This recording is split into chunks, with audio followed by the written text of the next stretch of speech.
जी, अस्सलाम वालेकुम। हम वापस आए ब्रेक के बाद। वालेकुम अस्सलाम। ग्रुप पे मेरे जो भी पोस्ट आई थी, मतलब रिक्वेस्ट आई थी, सबको अप्रूव कर दिया फेसबुक ग्रुप पे। और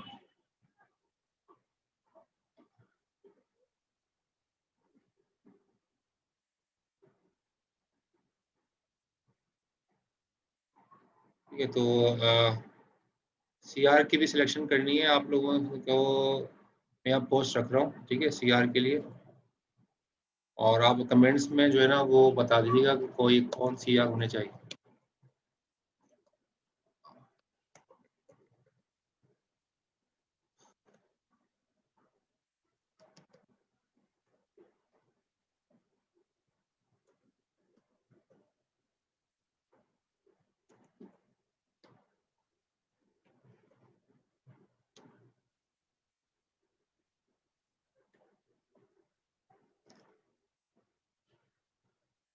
एक सीआर हो जाना जो है ना आसानी रहती है।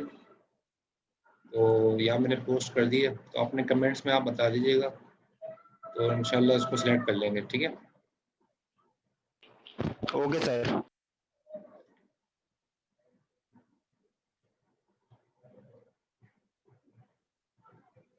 हाँ, 11 पार्टिसिपेंट नजर आ रहे हैं। फेसबुक ग्रुप पे 20 लोगों ने ज्वाइन कर लिया। अच्छा जी, लेक्चर स्टार्ट करते हैं।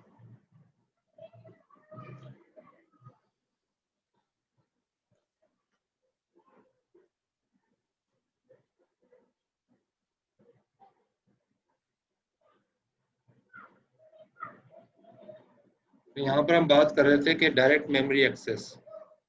तो आईओ डिवाइसेस जो हैं वो अ, जो हाई स्पीड आईओ डिवाइसेस है वो मेमोरी की स्पीड पे ही काम कर रही होती हैं। तो उसके लिए वो कोशिश यही करती हैं कि आईओ डिवाइसेस जो है डायरेक्टली मेमोरी को एक्सेस कर लें विदाउट सीपीयू, ठीक है। तो सीपीयू पर जाने की बजाय है बार बार सीपीयू से रिक्वेस्ट करें हर बाइट के लिए। सीपीयू बिजी भी रहेगा इसकी वजह से और डिले भी आएगा। उसको अवॉइड करने के लिए भी किया ये जाता है कि आईओ डिवाइसेस जो है वो डायरेक्टली मेमोरी को एक्सेस करती हैं। और वो ब्लॉक एक सीपीयू को एक मरतबा रिक्वेस्ट जनरेट करती है, सीपीयू से रिक्वेस्ट करती है कि हमें एक ब्लॉक ट्रांसमिट करना है। सीपीयू अलाउ करता है, फिर वो पूरा ब्लॉक जो है वो एक्चुअली वो ट्रांसमिट होता है आईओ डिवाइसेस से मेमोरी की तरफ। और हर बाइट के लिए जो है इंटरप्ट नहीं होता, बल्कि पूरे ब्लॉक के लिए एक मरतबा इंटरप्ट होता है। ये आखिरी पॉइंट ये लिखा है, only one interrupt is generated पर ब्लॉक, ठीक है। एक ब्लॉक के लिए एक इंटरप्ट होगा। जैसे आप कीबोर्ड से की प्रेस कर रहे हो तो ये एक ब्लॉक है। जितनी देर तक आप की प्रेस करते रहोगे, चाहे आपने 10 जुमले भी लिख दिए, वो एक ब्लॉक में कहलाएंगे, ठीक है। तो वो सारा एक ही इंटरप्ट होगा और हर की के लिए यानी हर बाइट के लिए अलग अलग इंटरप्ट वो जनरेट नहीं होगा। तो इस तरह इसलिए जो है ना वो हर बाइट पर इंटरप्ट नहीं है, बल्कि ब्लॉक वाइज इंटरप्ट कहलाता है। और ये टेक्निक जो है वो इससे जो है डिले खत्म हो जाता है काफ़ी हद तक। तो यहाँ पर आप ये यही चीज़ कह रहे हैं कि जो जितने भी मॉडर्न कंप्यूटर्स हैं आजकल इसी पैटर्न पे काम कर रहे हैं।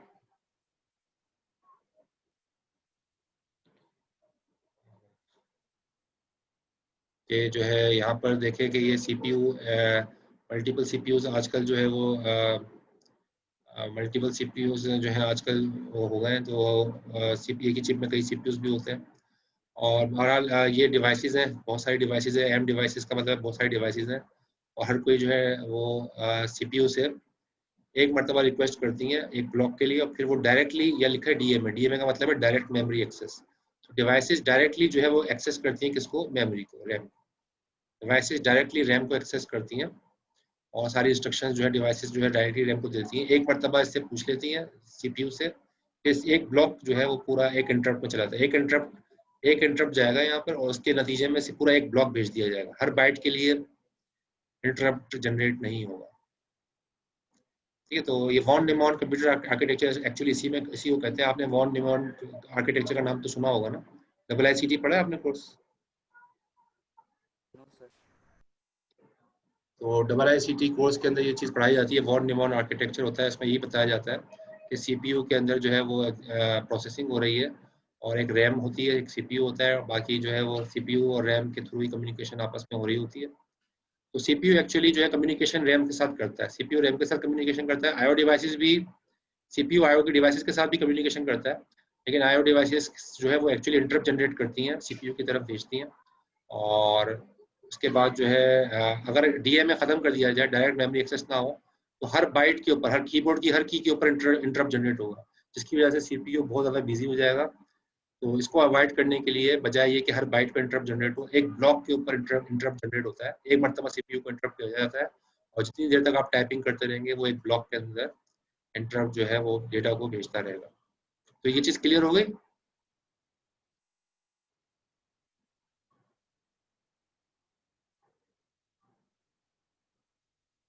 डायरेक्ट मेमोरी एक्सेस का समझ में आ गया काम आप लोगों को? कोई जी क्वेश्चन सर। स्लाइड में कोई क्वेश्चन हो तो पूछ लीजिए, नेक्स्ट स्लाइड पे चलते हैं।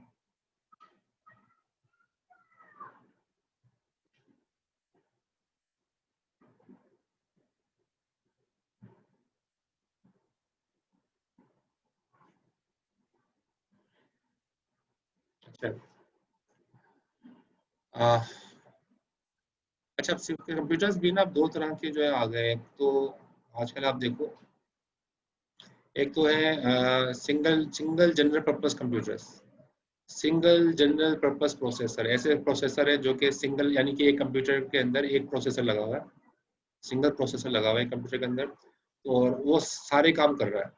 हम क्या कहेंगे, सिंगल जनरल पर्पस प्रोसेसर लगा हुआ है जो सारे काम कर रहा होता है। तो जाहिर है ये सिस्टम भी काफ़ी अर्से चला, और जो है वो ये चीज़ें चलती रही, लेकिन अब जो है ट्रेंड चेंज हो गया है, ठीक है। तो अब जो है, अब जो ट्रेंड आ गया वो किसका आ गया, मल्टी प्रोसेसर्स का, कि एक सिस्टम के अंदर एक प्रोसेसर नहीं है बल्कि कई कई प्रोसेसर्स हैं, जिसको कहा जाता है मल्टी प्रोसेसर सिस्टम्स। और ये इस वजह से किया जाता है क्योंकि जो सिंगल प्रोसेसर सिस्टम होते थे वो स्लो होते थे,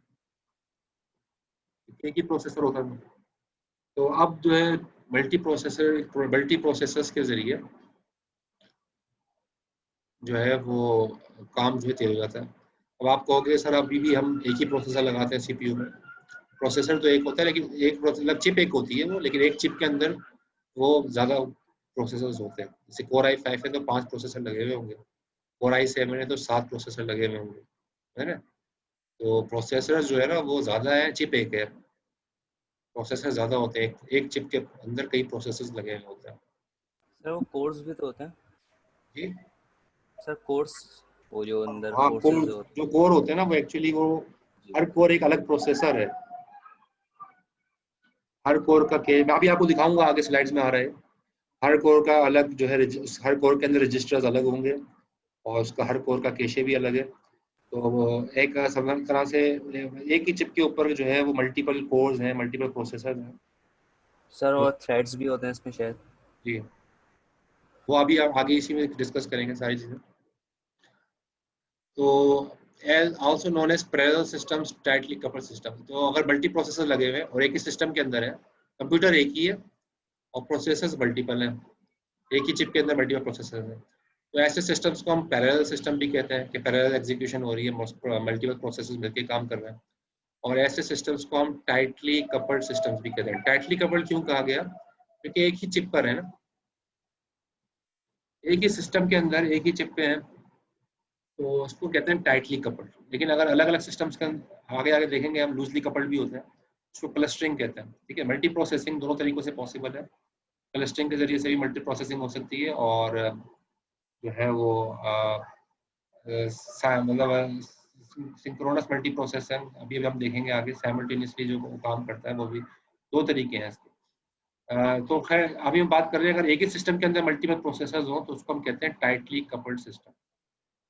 इसके फायदे क्या है, एडवांटेजेस, ठीक है। इसके एडवांटेजेस है,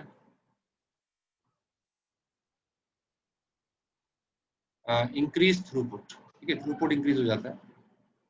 जाहिर है जब आप मल्टीपल प्रोसेसर लगाएंगे तो उसको मल्टीपल प्रोसेसर मिलकर ज़्यादा थ्रूपुट देंगे, ज़्यादा काम करेंगे।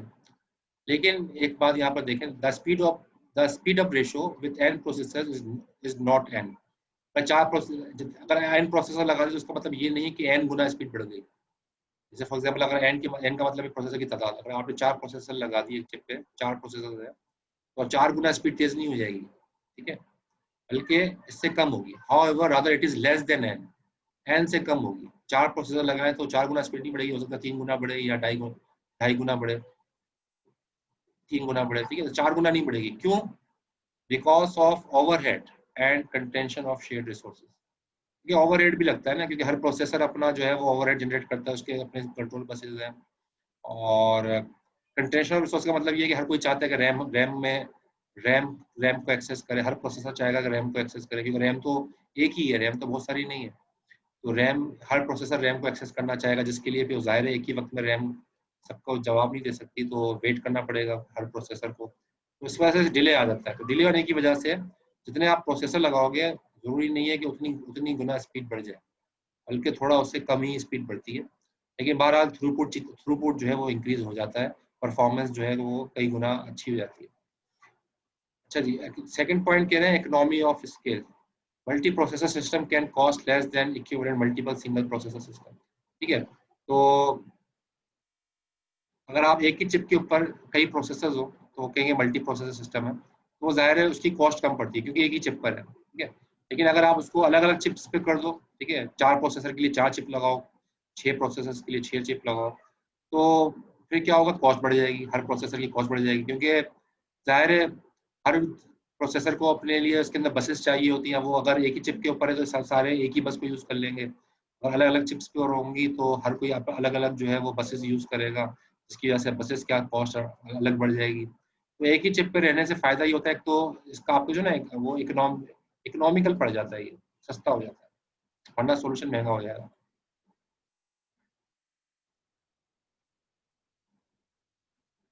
अच्छा जी, increase reliability. If functions can be distributed properly among several processors, then the failure of one processor will not halt the system. तो कह रहे हैं कि रिलायबिलिटी इंक्रीज हो जाती है। एक सिस्टम फेल हो गया, एक प्रोसेसर फेल हो गया, उसकी वजह से सिस्टम शट डाउन नहीं होता। अगर कोर i5 है, 5 प्रोसेसर लगे हुए हैं उसमें, अगर एक प्रोसेसर फेल हो जाता है, एक कोर फेल हो जाता है, फिर भी 4 चल रहे होते हैं, ठीक है, तो सिस्टम स्लो तो हो जाएगा लेकिन सिस्टम बंद नहीं होगा, क्योंकि आपकी सिस्टम जो है ना वो उसके अंदर और प्रोसेसर भी चल रहे हैं, तो रिलायबिलिटी बढ़ गई।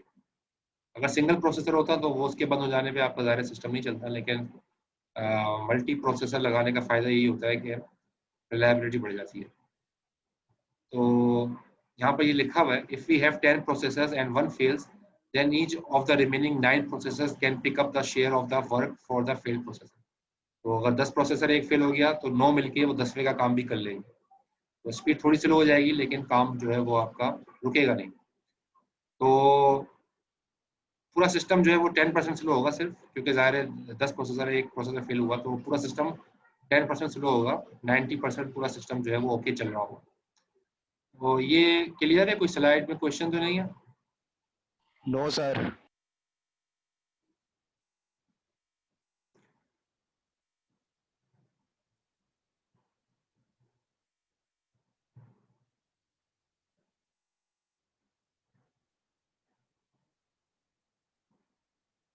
अच्छा जी, इंक्रीज रिलायबिलिटी जो है वो बहुत सारी एप्लीकेशंस के अंदर बहुत ज़रूरी है।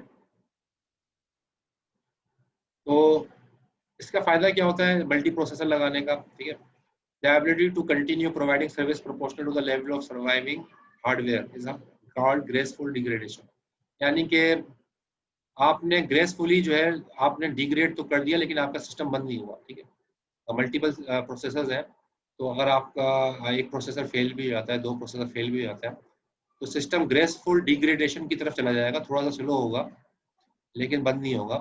तो इसको इसकी टेक्निकल टर्म है जिसको हम कहते हैं ग्रेसफुल डिग्रेडेशन। इसका मतलब ये है कि सिस्टम थोड़ा स्लो हो गया because of failures of one और मोर प्रोसेसर्स। कुछ सिस्टम जो है ना वो ग्रेसफुल डिग्रेडेशन करते हैं, कुछ सिस्टम ऐसे होते हैं वो फॉल्ट टॉलरेंस की तरफ जाते हैं। फॉल्ट टॉलरेंट सिस्टम का मतलब क्या है कि वो सिस्टम कोई सिंगल प्रोसेसर फेल हो गया, कोई सिंगल कंपोनेंट सिस्टम का फेल हो गया, तो वो क्या करते हैं, वो डिटेक्ट करते हैं, डायग्नोस करते हैं, और अगर पॉसिबल होता है तो उसको करेक्ट भी कर लेते हैं, यानी कि सिस्टम को सही भी कर लेते हैं। तो इसका मतलब होता है फॉल्ट टॉलरेंट सिस्टम, यानी कि एक दो प्रोसेसर खराब भी हुए लेकिन उसने उन्होंने चेक किया तो प्रोसेसर की खराबी को डायग्नोस किया, उसको फिर रेक्टिफाई भी कर दिया और प्रोसेसर फिर से काम करना शुरू कर दिया। इस ऐसे सिस्टम को कहते हैं हम फॉल्ट टॉलरेंट सिस्टम। तो ये ज़्यादा पावरफुल भी होते हैं, ज़्यादा मतलब रिलायबल भी होते हैं कि आपके 10 के 10 प्रोसेसर फिर दोबारा काम करना शुरू कर देंगे अगर जो है फॉल्ट टॉलरेंस उसके अंदर मौजूद हुई तो। कभी कभार काम करते हैं, कभी कभार जो अगर फॉल्ट टॉलरेंट बिल्कुल नहीं हो पाता फिर वो ग्रेसफुल डिग्रेडेशन की तरफ चले जाता है। अच्छा जी, two types of multi processor system. दो तरह के मल्टी प्रोसेस सिस्टम होते हैं, यानी कि जो मल्टी प्रोसेसर लगे हुए होते हैं दो तरह के होते हैं। उसको हम देख लेते हैं कितनी तरह के हैं। एक है एसिमेट्रिक मल्टी प्रोसेसिंग, ठीक है। मल्टी प्रोसेसिंग हो रही है लेकिन वो एसिमेट्रिक है। इसके अंदर होता क्या है कि each processor is assigned a special task. Her processor को जो है एक टास्क असाइन कर दिया जाता है। अगर 10 प्रोसेसर है तो 10 प्रोसेसर में से हर प्रोसेसर को एक एक टास्क जो है वो एक एक दो टास्क असाइन कर दिए जाते हैं, बल्कि एक एक टास्क असाइन किए जाते हैं। स्पेसिफिक टास्क का मतलब यही है कि एक एक टास्क असाइन कर दिया जाता है हर प्रोसेसर को। इसको हम कहते हैं एसिमेट्रिक मल्टी प्रोसेसिंग। होता क्या है कि एक प्रोसेसर उसमें से बॉस प्रोसेसर बन जाता है, वो पूरा कंट्रोल संभालता है और वो सारे प्रोसेसर्स को काम देता है, ठीक है। सारे प्रोसेसर जो है वो वर्कर प्रोसेसर्स होते हैं। बाकी प्रोसेसर, अगर 10 प्रोसेसर है तो एक प्रोसेसर बॉस प्रोसेसर बन जाएगा जो कि सिस्टम को कंट्रोल करेगा, और बाकी जितने प्रोसेसर्स होंगे वो उसके अंडर में काम करेंगे, वो सब उसको बॉस प्रोसेसर को टास्क असाइन करेगा। तो एक तरह से ये बॉस वर्कर रिलेशनशिप बन जाएगी, ठीक है।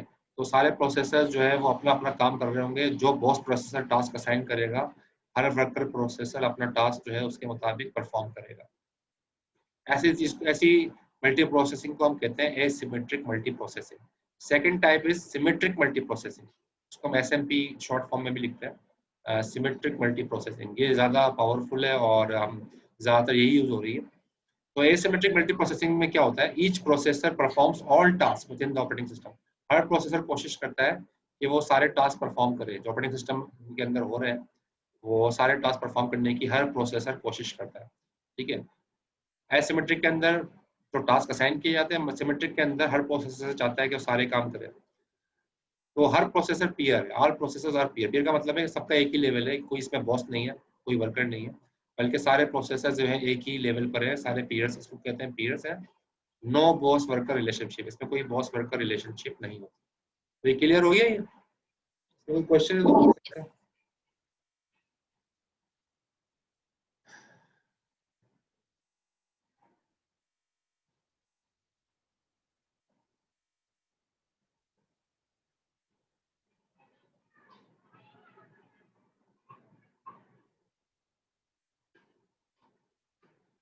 अच्छा जी, यहाँ देखें, ये आपको सिमेट्रिक मल्टी प्रोसेसिंग का यहाँ पर सिमेट्रिक मल्टी प्रोसेसिंग को शो भी किया गया है। सीपीयूज लगे हुए हैं, सीपीयू 0, सीपीयू 1, सीपीयू 2।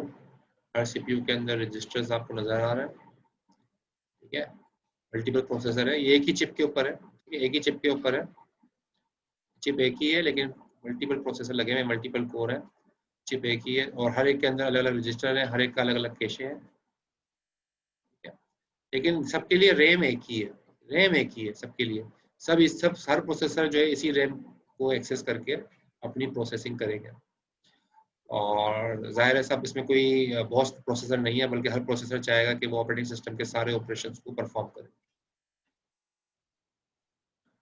तो अगर हम एग्जांपल के तौर पे देखें तो सिमेट्रिक मल्टी प्रोसेसिंग की एग्जांपल जो है वो AIX सिस्टम था, ऑपरेटिंग सिस्टम था यूनिक्स का। तो कमर्शियल वर्जन था यूनिक्स का, और वो सिस्टम एक्चुअली बिल्कुल इस पे बना था, सिमेट्रिक मल्टी प्रोसेसिंग पे बनाया गया था। और इसमें कई मतलब कई डजन्स ऑफ प्रोसेसर जो है इन्वॉल्व होते थे, बहुत सारे प्रोसेसर मिलकर जो टास्क परफॉर्म कर रहे होते थे। और इसका फ़ायदा ये होता था कि सारे प्रोसेसर मिलके काम करते थे, और इसके अंदर आईओ वगैरह भी जो है बहुत ग्रेसफुली जो है वो मैनेज किया जाता था। और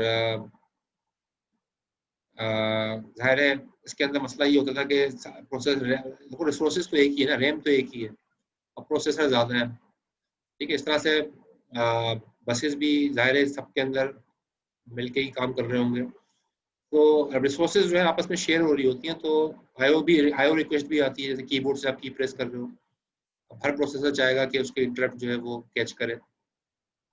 तो ये बड़ा मसला होता है, इसलिए थोड़ा बहुत केयरफुल इसकी जाए ऑपरेटिंग सिस्टम जो कि मल्टी सिमेट्रिक मल्टी प्रोसेसिंग पे लिखे जाते हैं, ऐसे ऑपरेटिंग सिस्टम को बहुत एहतियात के साथ जो है वो डिज़ाइन किया जाता है कि ये ना हो कि कोई एक, जैसे यहाँ पर लिखा हुआ है कि ऐसा ना हो कोई एक सीपीयू ओवरलोड हो गया, अब ये अपनी 100% काम कर रहा है, ये 100% काम कर रहा है, ठीक है, और ये जो है सीपीयू ये 2% काम कर रहा है, ऐसा नहीं होना चाहिए। 2% काम कर रहा है, ये 10% काम कर रहा है, और एक सीपीयू 100% काम कर रहा है, ऐसा नहीं होना चाहिए, ठीक है। इसकी वजह से फायदा नहीं होगा, फिर जो आपने मल्टी प्रोसेसिंग का पूरा फायदा नहीं होगा। पूरा फायदा जब होगा, जैसे फॉर एग्जांपल ये 80% ये करे, या 70% हर कोई 70% कर रहा हो, या हर कोई जो है मिलजुल के तकरीबन हर लोड बराबर आ जाए, जिसको हम कहते हैं लोड बैलेंसिंग। टर्म आपने सुना हो शायद, लोड बैलेंसिंग। लोड बैलेंसिंग का मतलब ये होता है कि सबके ऊपर बराबर बराबर से बराबर तकरीबन लोड आ जाए, ताकि हर प्रोसेसर अपनी एफिशिएंसी वाइज जो है वो यूज हो, और जो है टास्क सही तरीके से कंप्लीट हो। तो ऐसे ऑपरेटिंग सिस्टम जो है ये डिजाइन किए जाते हैं मल्टी प्रोसेसिंग के लिए, कि भाई वो जो है ना किसी एक प्रोसेसर के ऊपर सारा बर्डन नहीं आना चाहिए, बल्कि जो है वो ग्रेसफुली लोड बैलेंसिंग जो है वो स्टैब्लिश करे सारे प्रोसेसर्स के ऊपर। जाहिर है इसके लिए डेटा स्ट्रक्चर भी अच्छा लगेगा ताकि ये काम हो सके। तो ये क्लियर है, इस स्लाइड कोई क्वेश्चन हो तो पूछ सकते हैं। सर ये AIX क्या है? ये ऑपरेटिंग सिस्टम है लिनक्स का। Linux Unix based operating system है जो कि कमर्शियल था। जो ये एग्जांपल था सिमेट्रिक मल्टी प्रोसेसिंग, इसके अंदर अप्लाइड है। Okay sir.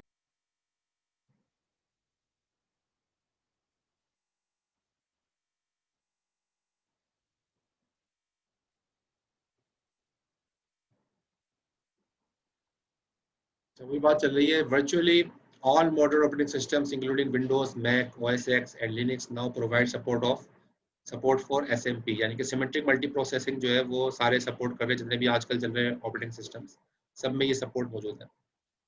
और इसके अलावा सन माइक्रो सिस्टम के ऑपरेटिंग सिस्टम जो है वर्जन 4, जो वर्जन 4 था सन माइक्रो सिस्टम का, वो एसिमेट्रिक मल्टी प्रोसेसिंग उसमें होती थी, जबकि वर्जन 5 जो आया उसके अंदर सिमेट्रिक मल्टी प्रोसेसिंग का जो है उन्होंने हार्डवेयर जो है ना वो मतलब अटैच कर दिया है, उसमें सिमेट्रिक मल्टी प्रोसेसिंग हो रही है।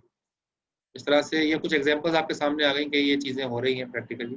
Multi processing can cause a system to change its memory access model from uniform memory access to non uniform memory access. Multi processing के जरिए होता क्या है, मेमोरी जो है वो बजाय यूनिफॉर्म के वो नॉन यूनिफॉर्म मेमोरी एक्सेस होता है। यूनिफॉर्म मेमोरी एक्सेस का मतलब क्या है? UMA is defined as the situation in which access to any RAM from any CPU takes the same amount of time.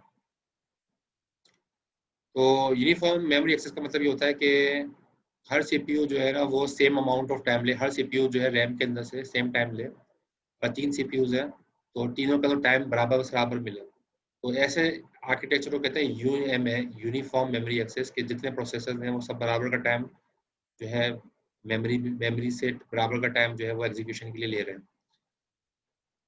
NUMA का मतलब क्या है? Non uniform memory access. Some parts of memory may take longer to access than other parts, creating a performance penalty। ठीक है, तो memory के अंदर कुछ पार्ट जो है वो ज़्यादा काम कर रहा होता है, कुछ पार्ट जो है वो कम काम कर रहा होता है।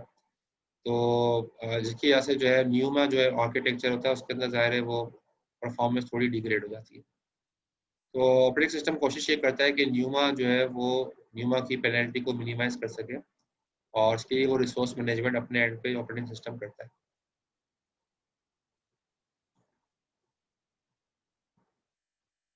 तो यहाँ पे वही बात लिखी है कि recent trend in CPU design to include multiple computing cores. ठीक है, मल्टीपल कोर यानी कि वही multiple processor, multi core processor भी जिसे हम कहते हैं, core i5, core i7। Single chip के ऊपर जो है वो आजकल जो आ गया रिसेंट ट्रेंड है, सिंगल चिप के ऊपर मल्टीपल प्रोसेसर जो है वो आजकल नजर आ रहे हैं। एंड सिमेट्रिक मल्टी प्रोसेसिंग उसी के जरिए से जो है वो इस्टेब्लिश हो रही है। They can be more efficient then multiple chips. ठीक है, एक मल्टीपल चिप्स लगाने से अच्छा है कि सिंगल चिप लगाई जाए। तो इसका फ़ायदा क्या है कि एक ही चिप के अंदर जो है प्रोसेसर जल्दी कम्युनिकेट कर लेंगे एक दूसरे के साथ। अगर अलग अलग चिप लगाएंगे तो प्रोसेसर आपस में कम्युनिकेशन करने में भी डिले आएगा और कीमत भी बढ़ जाएगी। तो इसलिए अच्छा सॉल्यूशन यही है कि एक ही चिप के ऊपर मल्टीपल प्रोसेसर्स को एम्बेड कर दिया जाए, मल्टीपल कोर्स को, एक प्रोसेसर को कोर कह रहे हैं। ठीक है, तो मल्टी कोर प्रोसेसर्स का जो है वो ट्रेंड आ गया। In addition, one chip with multiple core uses significantly less power than multiple single core chips. तो पावर भी कम खर्च होगी, एक चिप जो है कम पावर लेगी, अगर मल्टीपल चिप्स लगाओगे, अलग अलग प्रोसेसर लगाओगे तो पावर भी ज़्यादा जाएगी, जाहिर है कंप्यूटर की इलेक्ट्रिसिटी पावर वगैरह वो, अगर लैपटॉप है तो लैपटॉप की ज़्यादा पावर लगेगी, बैटरी जल्दी डाउन हो जाएगी। तो हर लिहाज से अच्छा है कि सिंगल चिप लगाई जाए।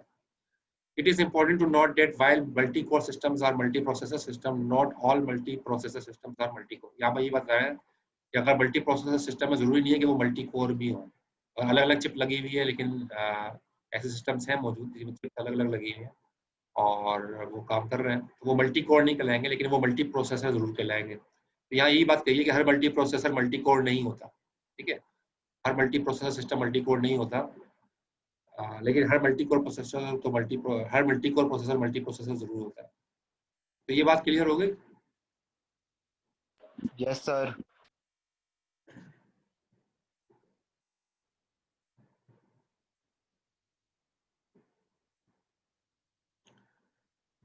तो multi chip and multi core systems containing all chips, ceases containing multiple separate system. तो यही पर यही है कि डुअल कोर सिस्टम दिखाए यहाँ पे, ठीक है? डुअल डुअल कोर सिस्टम जो चल रहे थे इंटेल के, टू कोर जो है वो एक चिप के ऊपर, एक ही चिप है लेकिन दो कोर्स हैं, सीपीयू कोर 0 और सीपीयू कोर 1, और इसका रजिस्टर कैशे अलग है, इस कोर का रजिस्टर और कैशे अलग है, और दोनों सिर्फ सिंगल मेमोरी को ही दोनों यूज कर रहे हैं, और इस तरीके पे जो है डुअल कोर प्रोसेसर काम करता है।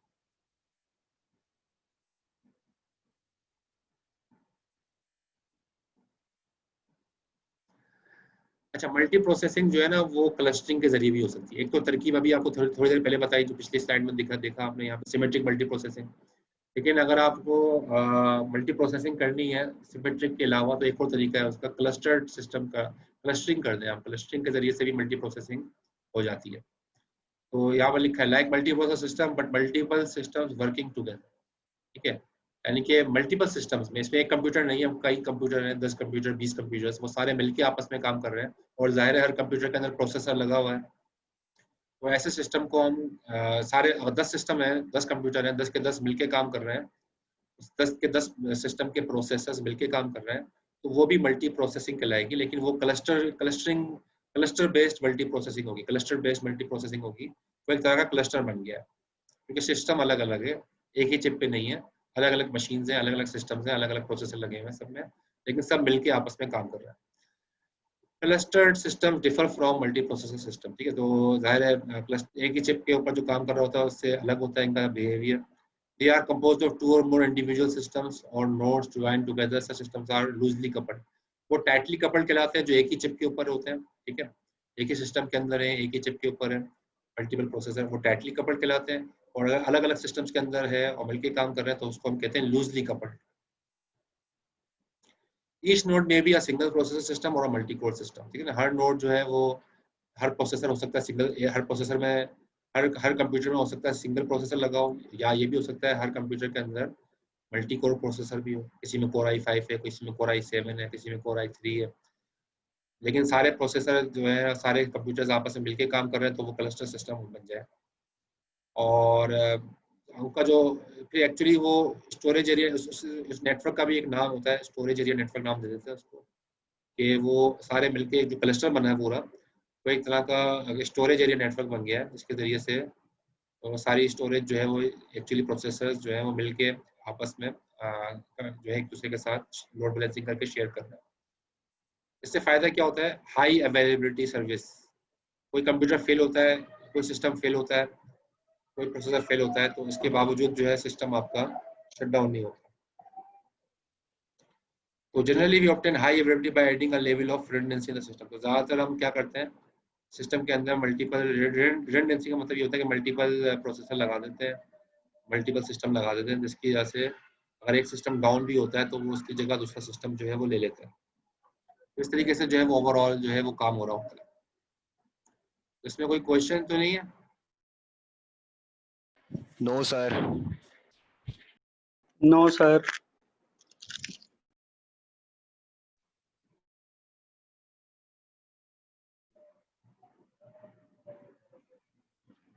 अच्छा, यहाँ देखिए एसिमेट्रिक क्लस्टरिंग की बात हो रही है।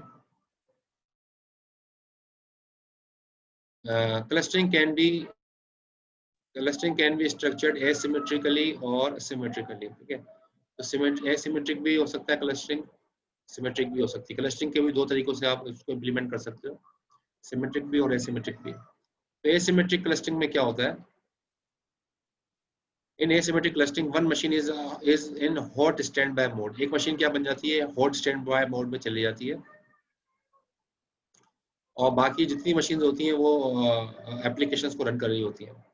तो वो एक हॉट स्टैंड बाय में होती है, वो चेक करती रहती है कि सर्वर एक्टिव है कि नहीं, सर्वर एक्टिव है कि नहीं, ठीक है। सर्वर अगर एक्टिव है सही है, लेकिन जैसे ही सर्वर डाउन होता है, इफ द सर्वर फेल्स, तो वो क्या करती है, वो है हॉट स्टैंड बाय मशीन जो है वो एक एक्टिव सर्वर बन जाती है, ठीक है।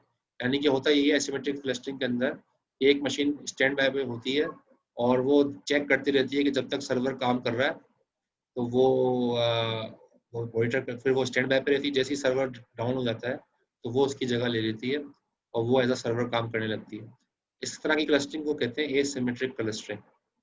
जबकि सिमेट्रिक क्लस्टरिंग में क्या होता है कि हर ज़्यादा मशीनें एक आपस में एक दूसरे को, two or more host are running applications and are monitoring each other. एक से ज़्यादा मशीन जो है एक दूसरे को देख रही होती है, मॉनिटर कर रही होती हैं, और कोई भी फेल होता है तो दूसरा उसकी जगह ले लेता है। तो इसको कहते हैं सिमेट्रिक क्लस्टरिंग।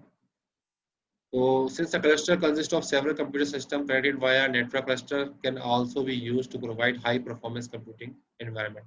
ये तो क्लस्टरिंग के जरिए से हम HPC यानी कि high performance computing environment establish कर लेते हैं। रिलायबिलिटी बढ़ जाती है, स्पीड बढ़ जाती है, ठीक है।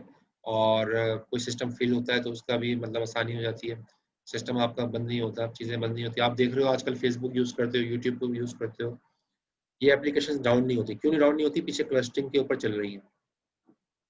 मल्टीपल सर्वर्स हैं, मल्टीपल प्रोसेसर्स हैं और मल्टीपल सर्वर्स हैं, वो चल रहे होते हैं, और जिसकी कोई अगर फेल भी हो रहा होता है तो वो दूसरा जो है उसकी जगह ले लेता है। और कभी भी ऐसा नहीं होता कि भाई कोई सिस्टम डाउन हो जाए। आपको कभी ये मैसेज नहीं आया होगा कि भाई यूट्यूब जो है इस वक्त, या फेसबुक जो है वो इस वक्त डाउन हो गया है।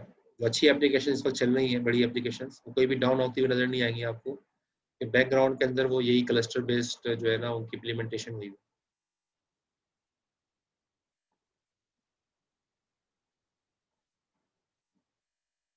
और आपको देखा होगा इनकी परफॉर्मेंस भी बहुत अच्छी है, इन वेबसाइट्स की परफॉर्मेंस भी बहुत अच्छी है।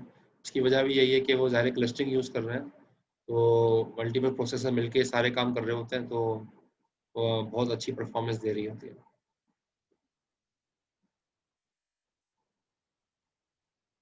तो ये क्लस्टर सिस्टम का यहाँ पर आपको डायग्राम के थ्रू भी दिखाया गया है। मल्टीपल कंप्यूटर्स हैं, आपस में इंटरकनेक्टेड है, और उन सबका एक स्टोरेज एरिया नेटवर्क बन जाता है। तो ये एक तरह का क्लस्टर सिस्टम जो है वो बन गया। और इसके फ़ायदा क्या है? इसके अंदर पैरेललाइजेशन हो जाती है, सब मिलके काम कर रहे होते हैं, ठीक है। ये भी लिखा है पैरेललाइजेशन, सब मिलके काम कर रहे होते हैं। तो प्रोग्राम जो है वो इंडिविजुअल प्रोग्राम टूट के, जैसे एक प्रोग्राम एक एप्लीकेशन है, इस एप्लीकेशन को जो है 10% इसने चलाया, 20% इसने चलाया, 30% इसने चलाया, मतलब एक एप्लीकेशन मिलके ही, सारे प्रोसेसर मिलके ही आपस में कोशिश करते हैं कि एप्लीकेशन को चलाएं, और वो एप्लीकेशन चल रही होती है। तो इस तरह मल्टीपल एप्लीकेशन चल रही होती हैं और सब जो है वो पैरेलल चल रही होती हैं, और हर एक कोई जो शेयर कर रहा होता है उसमें से हर प्रोसेसर कोशिश करता है कि वो टास्क जो है वो खुद से अपने एंड पे जितना परसेंट हो सके उसको चलाए। तो इससे वो टास्क जल्दी भी होता है, फास्टर सोल्यूशन है ये। और इसका फ़ायदा ये होता है कि फिर जो है रिलायबिलिटी भी बढ़ जाती है, पैरेललाइजेशन भी आ जाती है।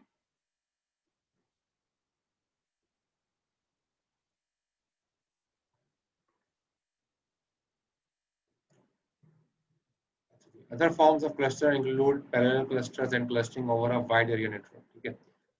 वाइड एरिया नेटवर्क की भी क्लस्टरिंग होती है, यानी कि ज़रूरी नहीं है कि वो एक ही कमरे के अंदर या एक ही बिल्डिंग के अंदर आपके क्लस्टर्स बने हो सकता है वो प्रोसेसर्स जो हैं या जो सिस्टम्स हैं, कंप्यूटर सिस्टम्स हैं, वो मल्टीपल लोकेशंस पर हो। कुछ लाहौर में है, कुछ कराची में है, कुछ इस्लामाबाद में है, कुछ पिंडी में है, कुछ मुल्तान में। अब अलग अलग शहरों के अंदर मशीन्स रखी हुई हैं, वो सब मिलके काम कर रही हैं, सबका क्लस्टर एक ही है। तो वो क्या कहेंगे हम कि वैन के ऊपर क्लस्टर बना हुआ है, ठीक है। लैंड के ऊपर नहीं बल्कि वैन के ऊपर है। तो पैरेलल क्लस्टर्स जो है ना वो allow multiple host to access the same data on shared storage. और तो अब इसमें जैसे यहाँ पर लिखा है most operating system lack support for simultaneous data access by multiple host, parallel cluster use required the use of special version of software. यानी कि ज़ाहिर है स्पेशल वर्जन चाहिए होगा, सॉफ्टवेयर नॉर्मल सॉफ्टवेयर से तो नहीं होगा ना, नॉर्मल ऑपरेटिंग सिस्टम से नहीं होगा, बल्कि इनके ऑपरेटिंग सिस्टम भी स्पेशल बनते हैं जो कि क्लस्टरिंग का काम करते हैं। ठीक है, क्लस्टरिंग का काम करते हैं। जैसे आपने देखा होगा विंडोज़ के भी वर्जन आ गए ना, विंडोज़ के 2020 का तो नहीं पता, लेकिन 2010, 2012, 13 सर्वर एडिशन आए थे। वो सारे एक्चुअली नेटवर्क के ऊपर क्लस्टर भी बनाने की एलियंस रखते थे। ठीक है, यहाँ पे नॉर्मल विंडोज से क्लस्टर नहीं बनेगा, लेकिन जो सर्वर एडिशन लोगे आप माइक्रोसॉफ्ट का, उससे आप क्लस्टर बना सकते हो। लैन पे भी बन सकता है, वैन पे भी बन सकता है। जैसे आपने यहाँ पर एग्जांपल यहाँ पर दी है, जैसे ओरेकल का नाम आपने सुना होगा। और ओरेकल की जो रियल एप्लीकेशन क्लस्टर बनता है, और उसमें होता ये कि डेटाबेस होता है। वो डेटाबेस जो है वो कई मशीन्स के ऊपर होता है, एक मशीन में पूरा डेटाबेस नहीं है, मल्टीपल मशीन्स के ऊपर डेटाबेस है। और हर मशीन के ऊपर जो है ओरेकल चल रहा है, और सब जो है वो डिस्क आपस में जो है एक्सेस हो रही है, सब आपस में एक दूसरे की इन्फॉर्मेशन शेयर कर रहे हैं। आप कोई क्यूरी चलाते हो ओरेकल पे, तो जहाँ जिस मशीन के ऊपर वो उसका डेटा रखा होगा, जहाँ जहाँ डेटा रखा होगा, वो उठ के आपके सामने आ जाएगा। ठीक है, हो सकता है वो 10 कंप्यूटर से डेटा उठ के आए, वो उठ के आपके सामने आ जाएगा, और आपको फील ये होगा कि शायद एक ही मशीन से आपके पास डेटा आ रहा है, लेकिन वो हकीकत में बैकग्राउंड में 10 मशीन से उठ के डेटा आपके पास आ रहा होता है। तो इसको हम इस चीज ये फायदा होता है। ओरेकल इसकी एक बेस्ट एग्जांपल है, जो कि हम आजकल चल भी रहा है, और ये सब चीजें इसके अंदर ऐसे इम्प्लीमेंटेड भी। कोई भी क्यूरी ओरेकल में करें, मल्टीपल सिस्टम से डेटा ला के आपको दे देगा, और आपको फील नहीं होगा कि ये डेटा आपका मल्टीपल मशीन से उठ के आया है। तो ये एक्चुअली मैकेनिज्म होता है। यहाँ पे लिखा है to provide this shared access the system must also supply access control and locking to ensure that no conflicting operations occur. तो ये ज़रूरी होता है कि ज़ाहिर है आपस में जब सब एक दूसरे को शेयर कर रहे होते हैं तो कॉन्फ्लिक्ट ना आए। उसके लिए जो है ना वो डिस्ट्रीब्यूटेड लॉक मैनेजर लगता है। ठीक है, डिस्ट्रीब्यूटेड लॉक मैनेजर लगता है, तो क्लस्टर टेक्नोलॉजी पे अप्लाई होता है। इसके ज़रिए से जब कोई एक एक्सेस कर रहा होगा डेटा, तो मतलब जो एक रिसोर्स यूज़ कर रहा होगा दूसरों के लिए वो लॉक हो जाएगा। तो इसके ज़रिए से वो कॉन्फ्लिक्ट जो है ना वो आपस में ना आया। तो इस तरह के सॉफ्टवेयर जो है वो इंस्टॉल होते हैं, जो कि वो कॉन्फ्लिक्टिंग जो चीज़ें आ रही होती हैं उसको मैनेज करते हैं, रिजॉल्व करते हैं। तो क्लियर है, ये क्लस्टरिंग सिस्टम का क्लियर हुआ है? Yes sir.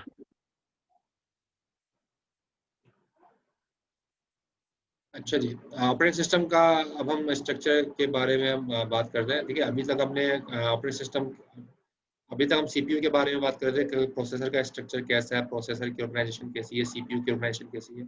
अब हम बात करते हैं ऑपरेटिंग सिस्टम पर, ऑपरेटिंग सिस्टम के स्ट्रक्चर के ऊपर। ऑपरेटिंग सिस्टम के ऊपर आते हैं, एक्चुअली इसका स्ट्रक्चर कैसा होता है। हमें पता चल गया कि कंप्यूटर का स्ट्रक्चर कैसा होता है, सिंगल चिप पे भी प्रोसेसर होते हैं, मल्टीपल चिप